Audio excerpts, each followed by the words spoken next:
आखिर ये डेट और कर्ज किस बला का नाम है? आपने सुना होगा कि डेट में इन्वेस्ट करें या स्टॉक्स में इन्वेस्ट करें, कहाँ इन्वेस्ट करें। ये डेट नाम का शब्द आपने सुना होगा।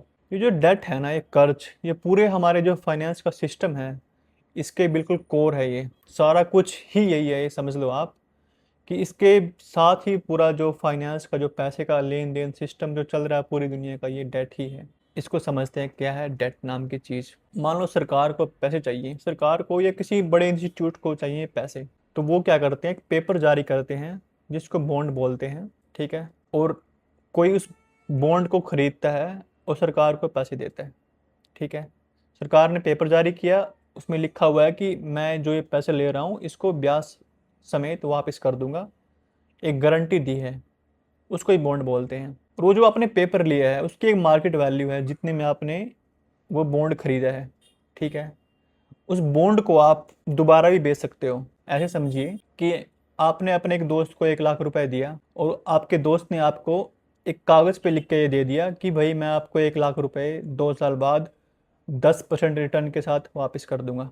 ठीक है। तो आप उस पेपर को ले जाके मार्केट में कहीं भी बेच सकते हो, जब तक कि आपके उस दोस्त की रेपुटेशन है अच्छी, लोगों को लग रहा है मार्केट में कि ये पैसे वापस कर देगा, तो उस कागज़ की वैल्यू है 100 रुपये, नहीं 1 लाख रुपए, जितने का भी आपने उस अपने दोस्त को लोन दिया था। ठीक है। तो इसी तरह से वो कागज़ आप खरीद सकते हो कभी भी, वो मार्केट में फ्लोट होते रहते हैं। हर कोई, आप भी, मैं भी, कोई बड़ा इंस्टीट्यूट, हर कोई डेट में इन्वेस्ट कर सकता है, मतलब वो कागज़ खरीद सकता है। उस कागज़ के बदले आपको मिलेगा क्या? जो भी इंटरेस्ट, 7%, 6%, ये होता है डेट। तो इस तरह से आप कर्ज को खरीद सकते हो।